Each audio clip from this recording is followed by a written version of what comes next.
अपने पास रिक्वेस्ट आ रहा है, हम जाकर देख रहे हैं, या मेरा युवा वहाँ साथी जा रहा है, बता रहा है भैया उसको तो बहुत ज़्यादा प्रॉब्लम है और नहीं हो सकता, तो उसके लिए मैं अपने निजी फंड से 5100 रुपये का चेक देने का कार्य कर रहा हूँ। और देखिए बाबा का आशीर्वाद है, कब तक अपने जो निजी फंड तो निजी फंड है, जितना सेवा बाबा करवाएंगे।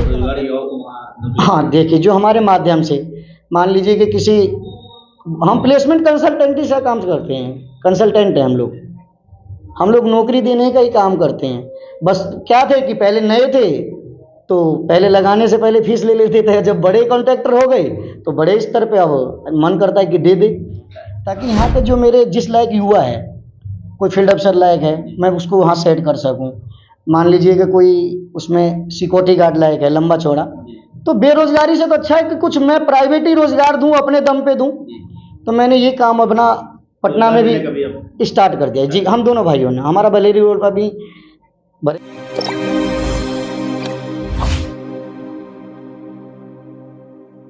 नमस्कार, द पंचायत देख रहे हैं आप और मेरा नाम अब्दुल समद है।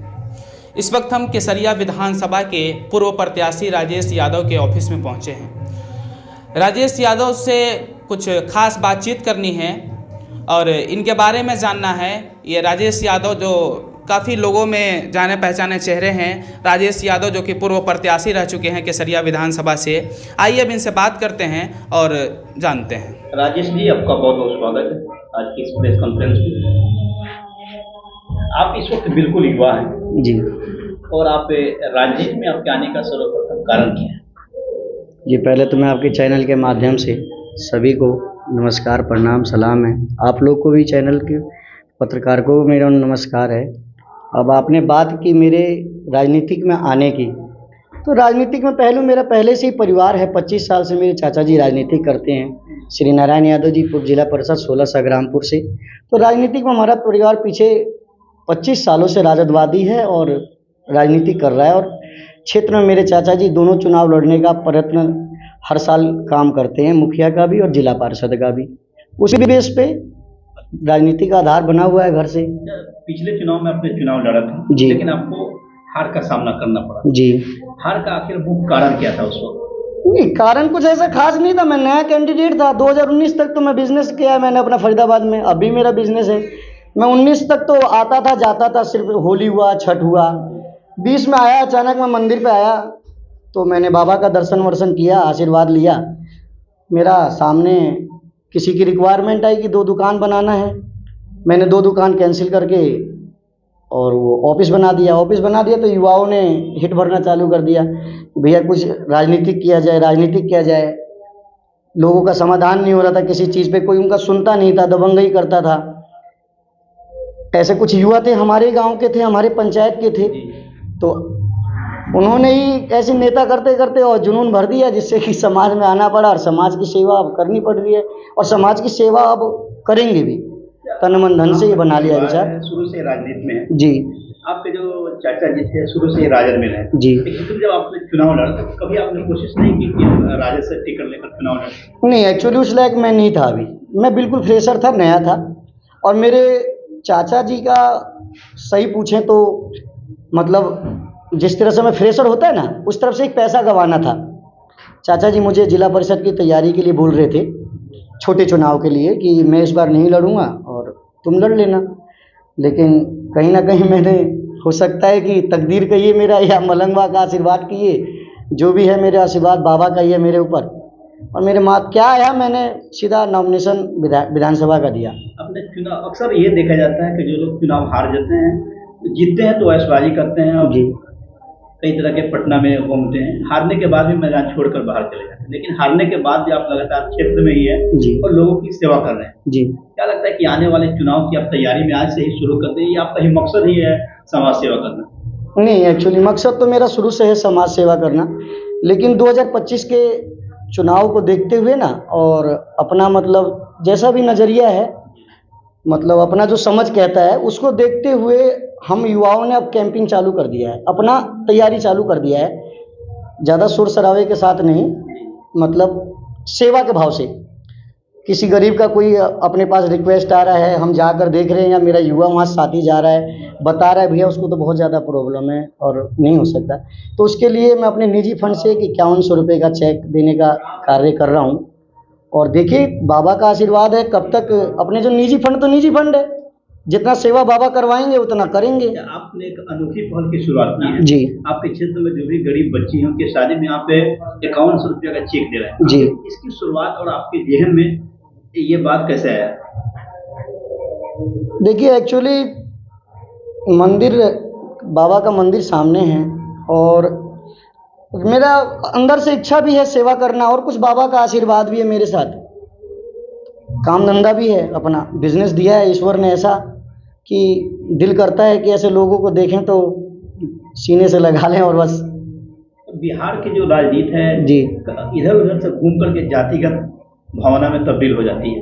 आपका जो विधानसभा है यहाँ आप जिस जाति से आते हैं यादव समाज से, यहाँ उसकी जनसंख्या कम है और राजद से या कहीं से अगर बात की जाए तो राजद हमेशा यहाँ से कुशवाहा समाज को टिकट देती है। ऐसे समय में आप अपना रास्ता कहाँ देख रहे हैं? इस वक्त आप किसी पार्टी में भी नहीं हैं और आज से चुनाव की तैयारी भी शुरू कर चुकी है, अगला कदम आपका क्या होगा? देखिए अभी तो ऐसा कोई प्लान नहीं है, क्योंकि मैं तेज प्रताप भैया का बहुत बड़ा भक्त हूँ और मैं भैया को बहुत मानता हूँ, उनके अदाओं से या उनकी स्टाइल से या उनके उससे कमिटमेंट से। और कृष्ण भक्त यदुवंशी से आते हैं, बहुत पूजा पाठ में लीन रहते हैं और मैं भी काफ़ी बाबा के उसमें लीन रहता हूँ। जितना दिन मुझे बाहर से आके यहाँ समय मिलता है मैं सेवा में ही रहता हूँ। मैं जानता हूँ, मैं चाहता हूँ कि मेरे से जितनी सेवा हो जाए लोगों की, जैसे भी हो जाए, जिस मदद से हो जाए, जिस लायक बाबा ने मुझे बनाया है, तो इस चीज़ में मैं लगा रहता हूँ, ऐसी कोई बात ही नहीं है। तो लेकिन अक्सर जो बिहार में है कहीं ना कहीं कहा यह जाता है कि यहाँ 2 ही या 3 ही पार्टी से आदमी को चुनाव लड़ने में सफल हो सकते हैं। आप अपने आप को कहाँ फिट मानते हैं? मैं तो यार क्या बताऊँ आपको, फिट 4 मानता हूँ मैं, फिट 4 मानता हूँ अपने को। सलाई रेंज है ना, कहीं भी देखते हैं ना हर काम को सलाई रेंज कर देता है। तो ये बात मेरे आप युवाओं से जानिए मेरे बारे में, जो मेरे संग बैठ चुके हैं या जानते हैं, वो युवा बताएंगे आपको, इस बात का जवाब युवा देगा। मैं अपना ये कभी मैं फेस टू पे हमारा ये व्यूअर बढ़ाने का कोई ऐसा काम नहीं रहा है कि हम उल्टा सीधा कर दें। मैं फ़ोटो डालना ही पसंद नहीं करता। मैं कोई दान भी करता हूँ ना तो मैं फ़ोटो नहीं, ये तो किसी कोई था मेरे संग जिन्होंने इस चेक का डाल लिया, बच्चों ने कहा या भाई ने कहा, हमारे युवाओं ने कि भैया हम लोग यहाँ जाते हैं, ये करते हैं, दुनिया देखिए सब फ़ोटो डाल रहे हैं, सोशल मीडिया एक्टिव है, आप नहीं करते। मैंने कि यार तो तुम भी ले लिया करो। नहीं तो इससे पहले भी हम सेवा करते हैं, मैं फ़ोटो खिंचवाने में, मैं गरीबी का मजाक बनाने में मेरी कोई अपनी अनुभवी वो नहीं है। ईश्वर ने मुझे ऐसी कोई नहीं दिया है कि मैं किसी के गरीबी का मजाक उड़ाऊँ, अगर मेरे पे देने लायक है तो नहीं। मैं सोचता हूँ कि फ़ोटो वोटो ना खींचें, हमने फेसबुक पे सिर्फ अपने सोशल मीडिया के माध्यम से हम इतना ही एक्टिव रहते हैं ताकि त्योहारों का बधाई देने के लिए, ताकि लोगों को मालूम रहे कि हाँ हर त्यौहार में हम एक्टिव हैं बधाई देने के लिए। आने वाले दिनों में आप चुनावी मैदान में फिर से होंगे जी, और अगर आप किसी पार्टी से चुनाव नहीं लड़ते तो यहाँ एक तरफ महागठबंधन होगी, दूसरी तरफ भाजपा होगी, तीसरी तरफ आप रहेंगे, तो आप किससे लड़ाई अपना मानते हैं, महागठबंधन, भाजपा या किस? ऐसा है, देखिए मैं इस बारे में अभी आपको क्या बोले, अभी समय 2 साल है जी, और अभी जो हमने अपना पहलू स्टार्ट किया है ना, फर्स्ट स्टेप ये किया है पंचायत लेवल पे हमने भी शुरुआत की है। युवाओं ने, कुछ क्वालिफाइड जो युवा हैं मेरे पास, हम सब ने एक सजेशन लिया है कि हर पंचायत के हर वार्ड में जो बच्चे पढ़ने नहीं जाते जूते के कारण, चप्पल के कारण या जर्सी के कारण, और उनका माँ बाप भी उन पर गौर नहीं है और नहीं होता उस लायक दिलवाने लायक, तो हम युवाओं ने वार्ड बाई वार्ड घूमना स्टार्ट कर दिया कि देख रहे हैं कौन बच्चे नहीं पढ़ते, उनको 2 घंटे प्राइवेट टीचर रखकर ट्यूशन देने का प्लान हमने स्टार्ट किया है अभी से हर वार्ड में। और देखिए अब आगे ऐसी संघर्ष जारी रहेगा और 35 पंचायत तक पहुंचना है, बहुत बड़ा विधानसभा है क्या होता है क्या नहीं, आगे तेजी जैसे जैसे समय नज़दीक आएगा तेजी करते जाएंगे हम अपनी कैंपिंग में। आने वाले दिनों में आपकी क्या रणनीति होगी? मेरी रणनीति होगी पार्टी बेस पे लड़ाई लड़ने का, और मैं पार्टी सबको पसंद करता हूं। अभी गठबंधन की सरकार बनी है तो तेजस्वी जी बहुत अच्छा काम कर रहे हैं, सेंट्रल में गवर्नमेंट में मोदी जी भी बहुत अच्छा काम कर रहे हैं, अपने लिए चिराग पासवान जी मेरे भाई हैं, सांसद हैं, वो भी अच्छा काम कर रहे हैं।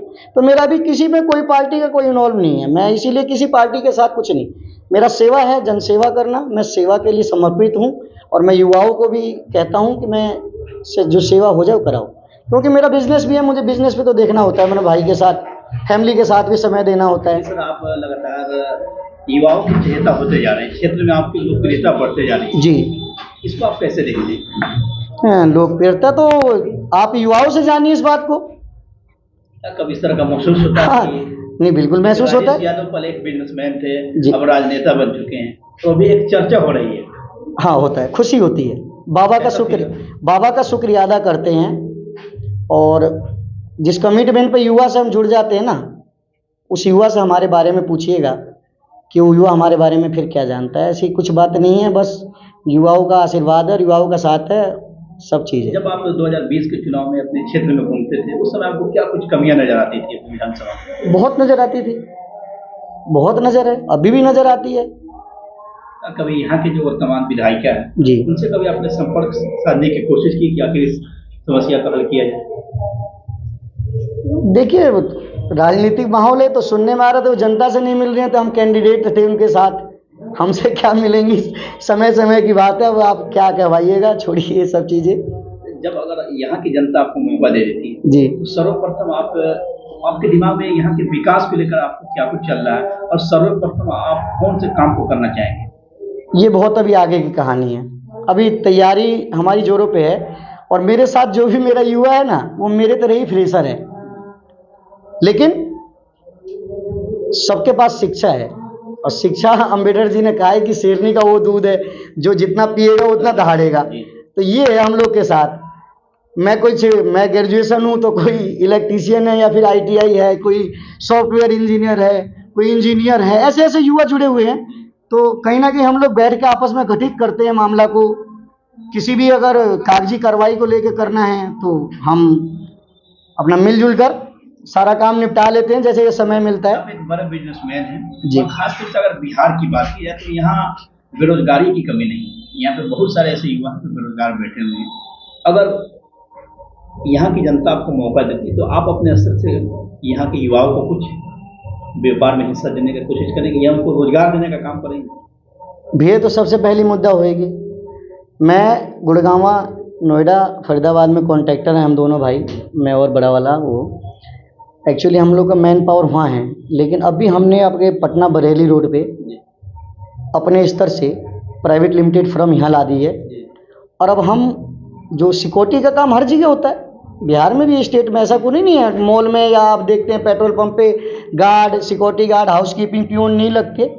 अब हमारा वो काम भी, मतलब नेटवर्क हम अपना बिहार में फैला रहे हैं, ताकि यहाँ के जो मेरे जिस लायक युवा है, कोई फील्ड अफसर लायक है, मैं उसको वहाँ सेट कर सकूँ। मान लीजिए कि कोई उसमें सिक्योरिटी गार्ड लायक है लंबा चौड़ा, तो बेरोजगारी से तो अच्छा है कि कुछ मैं प्राइवेट ही रोजगार दूँ, अपने दम पे दूँ। तो मैंने ये काम अपना पटना में भी स्टार्ट कर दिया है। जी, हम दोनों भाइयों ने, हमारा बरेली रोड पर भी, बरेली रोड है जो पटना, उस पर हमने ऑफिस खोला है। ओपनिंग चल रही है, 1 जनवरी को मेरा ओपनिंग है, प्राइवेट लिमिटेड, बाबा सिक्योरिटी सर्विस प्राइवेट लिमिटेड, आप देख लीजिएगा। बेरोजगार युवाओं को वहाँ, हाँ देखिए, जो हमारे माध्यम से, मान लीजिए कि किसी, हम प्लेसमेंट कंसल्टेंटी से काम करते हैं, कंसल्टेंट है हम लोग नौकरी देने का ही काम करते हैं। बस क्या थे कि पहले नए थे तो पहले लगाने से पहले फीस ले लेते थे, जब बड़े कॉन्ट्रैक्टर हो गए तो बड़े स्तर पे अब मन करता है कि दे दे। आप जो नौकरी देते हैं, आप अपने विधानसभा के लोगों को ही देते हैं या अदर विधानसभा? नहीं, ये चीज़ मैं, हाँ, मेरा पैतृक गांव ये सिकंदरपुर है, लेकिन मेरा पालन पोषण जो भी हुआ है वो हरियाणा में हुआ है। और मैं हरियाणा से ही मैंने पढ़ाई लिखाई की है, हरियाणा में ही मेरे माता पिताजी रहे हैं। मैं 2019 से ही यहाँ शिफ्ट हुआ हूँ। और मेरे चाचा जी तो पिछले 25 साल से राजनीति करते आ रहे हैं, उन्हीं से साथ में कंधे से कंधा मिला के जहाँ जहाँ मौका मिल जाता है करने का, अभी जाता रहता हूँ। क्षेत्र में मैंने कई जगहों पे आपकी चर्चा की है। लोगों का ये मानना है कि आप बिल्कुल यंग है और नए हैं। अब बहुत ही सारी जगह है जिसको आप जानते तक नहीं है। ऐसे में आपको राजनीति में आगे बढ़ना, कहीं से आप इसको कैसे देखते हैं आखिर? इस नज़रिए से तो मैं ये कहता हूँ कि मैं, देखिए, फेसबुक के माध्यम से सब चीज़ से मेरा नंबर है। कहीं भी पंचायत अगर कोई युवा मुझसे बात करना चाहता है, बाकायदा नंबर करे, मैं डायरेक्ट कॉल उठाता हूँ। कृष्णा जी फ़ोन उठाते हैं, मैं उठाता हूँ, मुझे बुलाए, आधी रात बुलाए। अगर मेरे कहीं ब्लड की भी ज़रूरत है और मेरे ब्लड से किसी का काम चल जाता है युवा का, तो मैं ब्लड देने के लिए भी एग्री हूँ। मैं ये चाहता हूँ कि आप इस प्रेस कॉन्फ्रेंस के माध्यम से आप अपना नंबर भी साझा करें, जिससे आप लगातार समाज सेवा कर रहे हैं। हाँ, मैं देखिए हर पोस्ट में भी डलवाता हूँ, इसीलिए नंबर डलवाता हूँ।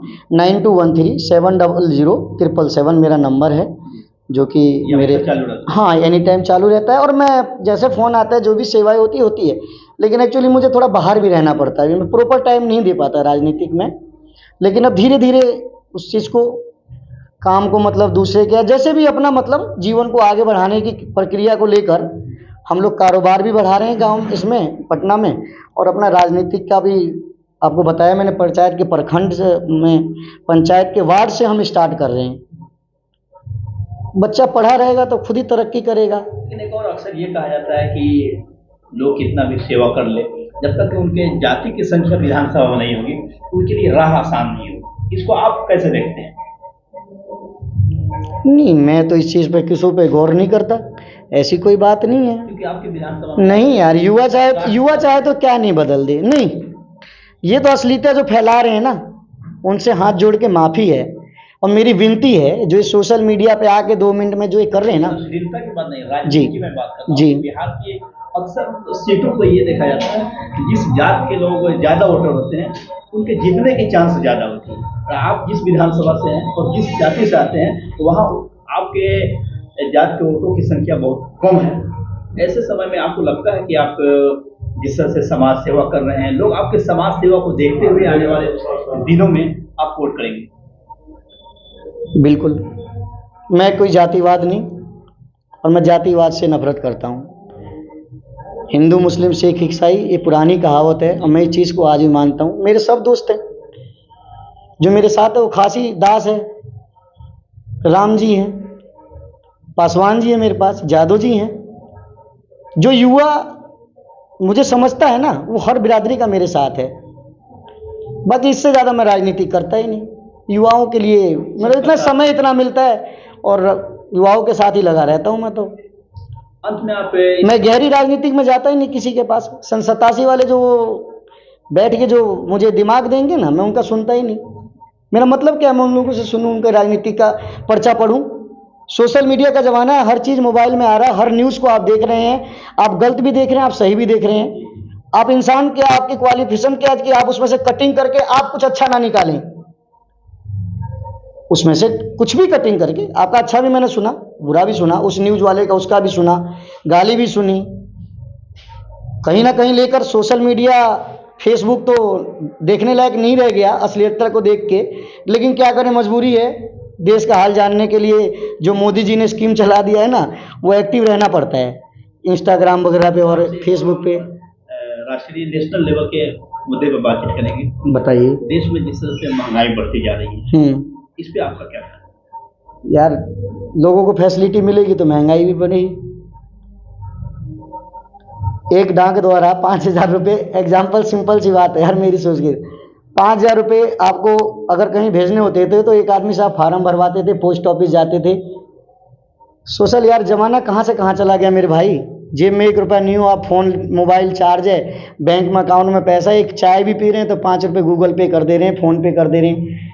इससे देश कितना आगे बढ़ेगा यार, और बढ़ेगा तो महंगाई तो होगी। अंत में आप इस प्रेस कॉन्फ्रेंस के माध्यम से पूरे केसरिया विधानसभा क्षेत्र वासियों को, हमारे चैनल के माध्यम से आप क्या कुछ संदेश देना चाहेंगे? आपके चैनल के माध्यम से मैं पूरे केसरिया विधानसभा को कहना चाहूँगा कि जैसे मैं आप लोगों का लाडला बेटा, सेवक, युवा समाज सेवी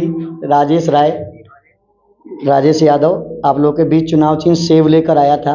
उसी बीच मैंने, अब आप मुझे जनता के बीच में हूँ, तैयारी कर रहा हूँ आप लोगों के माध्यम से, या जैसे भी लोगों के माध्यम से मैं सभी जनता तक पहुँचूँगा। ये मेरे पास समय है, लेकिन 25 में मुझे फिर सेवा का मौका आप लोग एक बार, अगर मैं अच्छा लगूँ तो मुझे दीजिएगा, नहीं तो वरना तैयारी तो चल ही रही है राजनीतिक का भी। फिर जितना टाइम मिलेगा उतनी से उसी हिसाब से कर रहे हैं। आगे समय ज़्यादा मिलता जाएगा, और काम धंधा जैसे हम लोग का इधर सेटअप होता जा रहा है, हम लोग प्रॉपर आ जाएंगे अपना क्षेत्र में।